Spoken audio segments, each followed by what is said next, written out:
Baik, assalamualaikum warahmatullahi wabarakatuh. Waalaikumsalam warahmatullahi wabarakatuh. Puji syukur kita hadirkan kepada junjungan kita Nabi besar Muhammad SAW.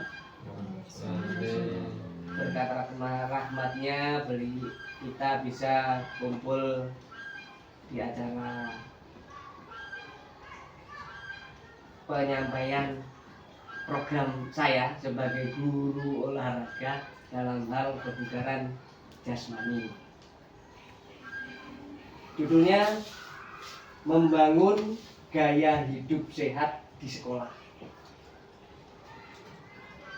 Latar belakang saya membuat program ini adalah di era modern, kesadaran siswa terhadap pentingnya kebugaran jasmani menurun karena gaya hidup yang semakin pasif, seperti ketergantungan pada teknologi dan kekurangan aktivitas fisik.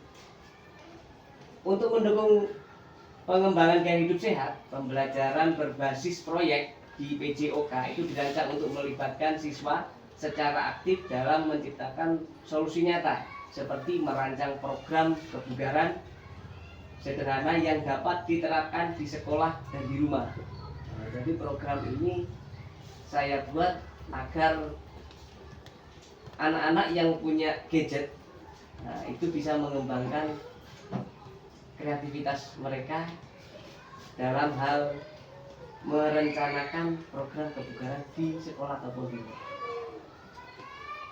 Nah, tujuan program ini satu, meningkatkan kesadaran siswa tentang pentingnya kebugaran jasmani dan pola hidup sehat. Kedua, melatih keterampilan motorik dan kolaborasi siswa melalui aktivitas fisik berbasis proyek.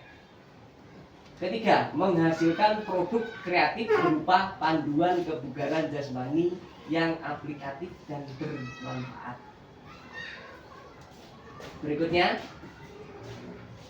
capaian yang saya inginkan dan langkah dan hasil yang diharapkan itu dari tujuan meningkatkan kesadaran siswa tentang kebugaran jasmani. Langkah-langkahnya diskusi kelas tentang manfaat kebugaran jasmani, pengumpulan informasi melalui observasi dan wawancara tentang aktivitas fisik siswa sehari-hari. Nah, hasil yang diharapkan siswa itu memahami pentingnya olahraga dalam kehidupan sehari-hari. Nah, tujuan yang kedua, melatih keterampilan motorik dan kolaborasi siswa. Capaian langkah-langkahnya, praktik olahraga sederhana dalam kelompok kecil, mengadakan kegiatan seperti lomba olahraga kelompok atau latihan rutin. Hasil yang diharapkan, siswa mampu bekerja sama dan meningkatkan keterampilan motorik. Dari tujuan ketiga, menghasilkan produk kreatif berupa panduan kebugaran. Siswa menyusun panduan kebugaran berdasarkan hasil proyek, membuat poster, video, atau buku panduan kebugaran. Hasil yang diharap, terciptanya produk kebugaran jasmani yang aplikatif. Berikutnya, dari struktur program yang saya buat, yang pertama yang harus kita lakukan, diskusi awal, identifikasi masalah, pengembangan kelompok, dan penentuan tema proyek. Jadi kita mengidentifikasi masalah apa di bidang kebugaran di sekolah dan di rumah untuk kegiatan sehari-hari. Terus nanti ada pembagian kelompok, terus penentuan tema proyek. Nah, temanya ini nanti tentang kebugaran jasmani di rumah ataupun di sekolah. Implementasinya, praktek olahraga dan penyusunan program kebugaran. Nanti terus presentasi dan publikasi. Jadi setelah programnya jadi atau siswa itu sudah melakukan proyeknya, nanti siswa itu mempresentasikan hasil proyek di depan komunitas belajar. Misal siswa kumpul di lapangan semua, salah satu siswa mempraktekkan senam di depan dan diikuti oleh siswa yang lain. Dalam KBS ini saya juga butuh kolaborasi antara beberapa guru. Saya sendiri sebagai fasilitator utama, terus guru kelas 4 memberikan penjelasan tentang anatomi tubuh dan manfaat olahraga. Guru kelas 5 membantu siswa membuat video dan poster digital. Kelas 6, guru kelas 6 itu mendampingi siswa dalam menyusun program tertulis. Jadi dalam KBS ini saya melibatkan guru kelas 4, kelas 5, dan kelas 6 karena nanti rencananya peserta siswa yang ikut itu adalah seluruh kelas 4, 5, dan 6 itu. Nah, aset yang bisa dipakai dalam proyek ini yang pertama manusia, guru yang kompeten di bidang PJOK, TIK, dan bahasa Indonesia. Jadi saya rasa di bidang TIK dan bahasa Indonesia ini saya rasa semua guru bisa, cuma karena murid yang saya pakai kelas 4, 5, 6, jadi saya pakai guru kelas 4, 5, dan 6. Nah, terus fisik yang di sekolah itu berupa ini aset fisik berupa lapangan yang bisa nanti dipakai, lapangan olahraga, peralatan olahraga sederhana. Boleh terserah apa saja, ini contohnya bola, tali, dan skipping dan lain-lain. Terus aset sosial. Aset sosial ini saya harapkan ada dukungan dari komunitas belajar sendiri yang ada di SDN 1 Bayu dan orang tua siswa di rumah. Terus aset teknologi yang bisa dipakai, perangkat digital seperti laptop dan ponsel untuk membuat media. Karena di SDN 1 Bayu ada aset Chromebook lumayan banyak, itu bisa dimanfaatkan untuk membuat video. Dan zaman sekarang siswanya itu sudah bisa mengoperasikan HP-nya, jadi itu nanti bisa dipakai. Nah, nanti ada rencana evaluasi. Jadi setelah program itu semua selesai, kita lakukan evaluasi. Yang pertama, evaluasi proses. Jadi evaluasi proses itu mengamati partisipasi siswa dalam diskusi, praktek olahraga, dan pembuatan program. Jadi proses ini evaluasi di awal, mulai awal sampai proses pembuatan produk. Yang kedua, evaluasi hasil. Jadi menilai produk akhir dan berdasarkan kreativitas, relevansi, dan aplikasi praktis. Jadi nanti setelah siswa proyeknya jadi, kita evaluasi dulu, boleh ditayangkan ke teman-temannya atau tidak. Gitu. Setelah evaluasi hasil disepakati, maka langsung ketiga, diskusi dengan siswa dan rekan sejawat untuk mengevaluasi keberhasilan proyek dan mengidentifikasi area perbaikan. Jadi setelah siswa jadi membuat proyek, proyeknya ditampilkan ke siswa yang lain, baru kita merefleksi kegiatan tersebut. Nah, kemungkinan tantangan terbesar dalam proyek ini itu saya rangkum ada beberapa poin. Nomor 1, minimnya fasilitas. Jadi keterbatasan alat olahraga yang ada di SDN 1 Bayu ini cukup minim dan ruang yang memadai untuk menghemat pelaksanaan proyek. Nah, tapi di sini saya juga ngasih solusi. Solusinya memanfaatkan alat sederhana atau ruang yang tersedia secara maksimal. Jadi di sana ada ruang ekskul, bisa kita manfaatkan secara maksimal. Terus ruang aula yang di sebelah PAUD. Nah, terus tantangan berikutnya yaitu adalah motivasi siswa. Beberapa siswa itu mungkin kurang antusias terhadap proyek ini. Jadi solusinya melibatkan siswa dalam pengambilan keputusan untuk meningkatkan rasa milik.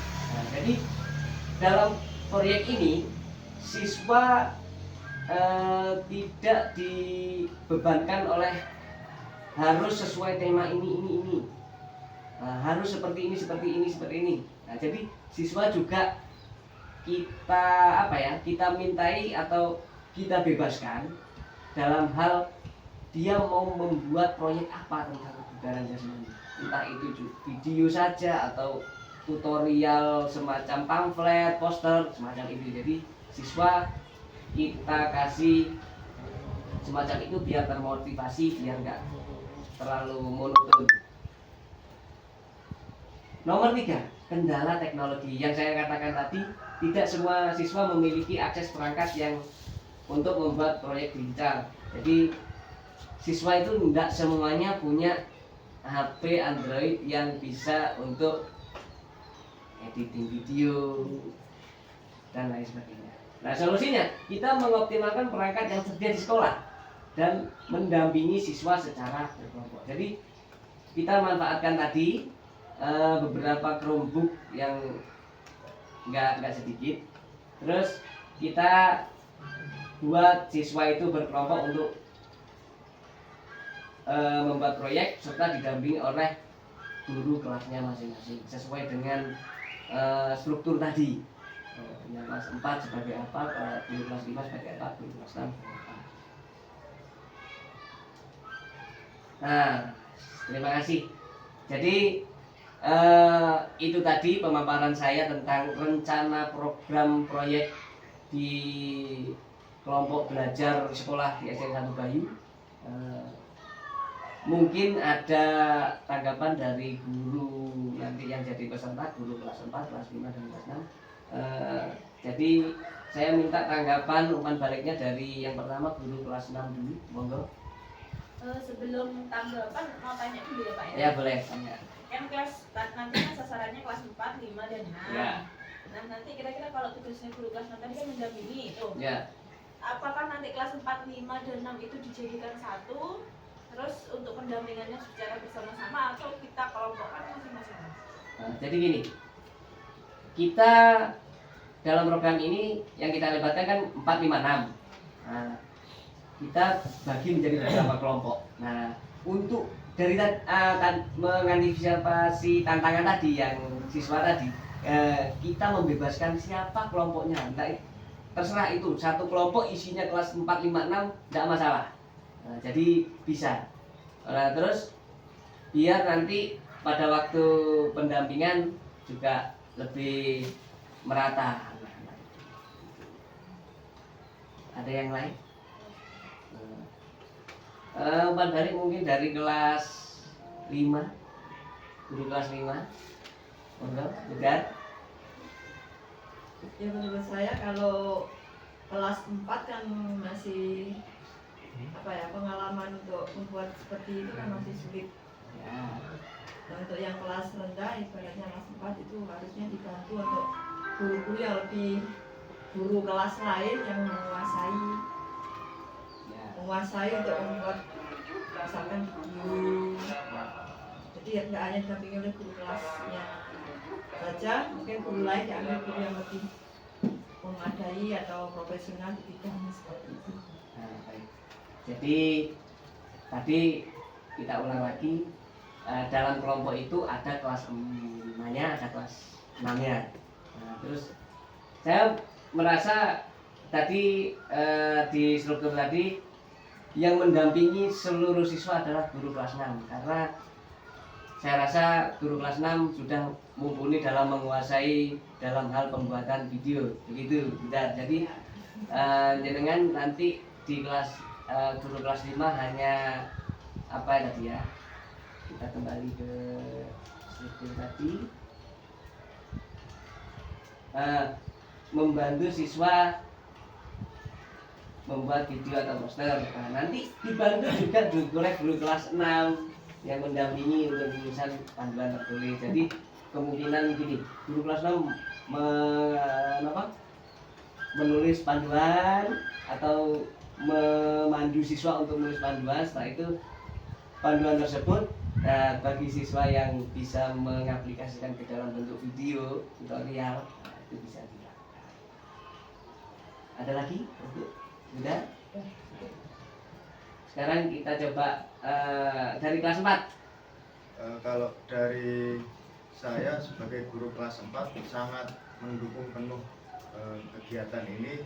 Tadi sudah dikatakan bahwa banyak sekali minat siswa di PJOK ya Pak ya. Ya. Jadi kurang. Jadi menurut saya adanya program ini bisa mengajarkan siswa untuk lebih kreatif, inovatif, juga pembelajaran menjadi menyenangkan. Jadi intinya saya mendukung dengan program program pembuatan proyek. ya.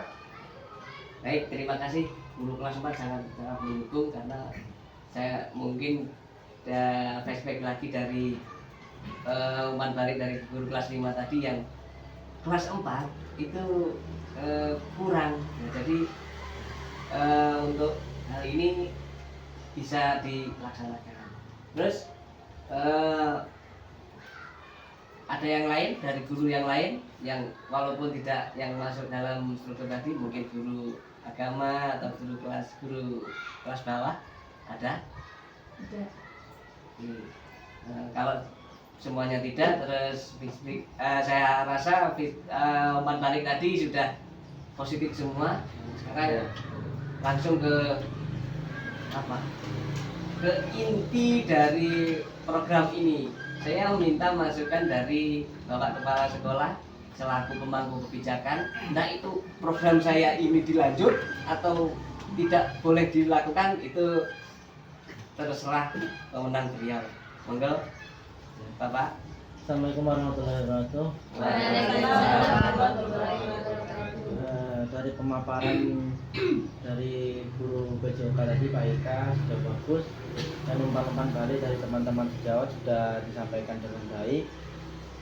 Tapi ada beberapa catatan yang ingin saya sampaikan dulu sebelum saya memutuskan untuk melanjutkan atau tidak. Yang pertama, saya harap dalam pendampingan itu guru PJOK tentunya harus pendampingan dalam pembuatan video. Video itu kita tentukan dulu landscape atau portrait. Jadi bisa kita arahkan ini videonya ini mau diarahkan kemana. Yang kedua, pendampingan dalam arti orang tua. Orang tua itu harus kita ajak atau dengan rapat kecil atau yang lainnya bisa dikomunikasikan nanti. Itu seandainya anak-anak itu atau siswa-siswa kita itu tidak tinggal dengan orang tua, jadi kita undangkan wali atau kakek nenek atau yang tinggal bersama dengan anak didik kita itu. Jadi kita perlu pendampingan terus untuk program ini biar sukses seperti itu. Dari keseluruhan yang saya simpulkan tadi, hanya beberapa catatan kecil, tapi yang saya lihat program ini sudah bagus, sudah layak dilanjutkan. Saya harap program ini dapat berkelanjutan, bekerja sama dengan suksesnya kerjasama tadi. Harapannya nanti program ini juga sukses. Jadi kesimpulannya, saya mendukung penuh untuk berkelanjutan dalam program ini. Terima kasih. Terima kasih. Wassalamualaikum warahmatullahi wabarakatuh. Baik, ternyata program yang saya ajukan untuk kelompok belajar sekolah disetujui. Nah, terus saya mau berpendapat tentang beberapa hal tadi, minusnya yang diutarakan Bapak tadi untuk yang siswa yang tidak tinggal dengan orang tua. Makanya tadi di awal kita buat kelompok. Nah, di kelompok tersebut kita harus evaluasi juga dalam kelompok tersebut, siswanya itu minimal ada beberapa yang memang tinggal dengan orang tua kandungnya, tidak dengan saudaranya. Terus baik, nanti setelah pengesahan rencana ini nanti kita atau saya sendiri di bawah naungan kepala sekolah atau ketua dari kelompok belajar itu akan memanggil seluruh wali murid dari kelas 4, 5, dan 6. Jadi nanti akan saya jelaskan gimana progres dari proyek tersebut agar nanti pada waktu di rumah juga dapat support dari orang tuanya. Jadi tidak serta-merta orang tua bertanya, kok tiba-tiba anak-anak di rumah buat video-video, takutnya nanti ada pemikiran yang miring, mereka buat video-video yang enggak bagus. Jadi terima kasih, program saya yang ala kadarnya bisa disupport oleh seluruh anggota komunitas belajar sekolah di SDN 1 Bayu yang termasuk guru semuanya.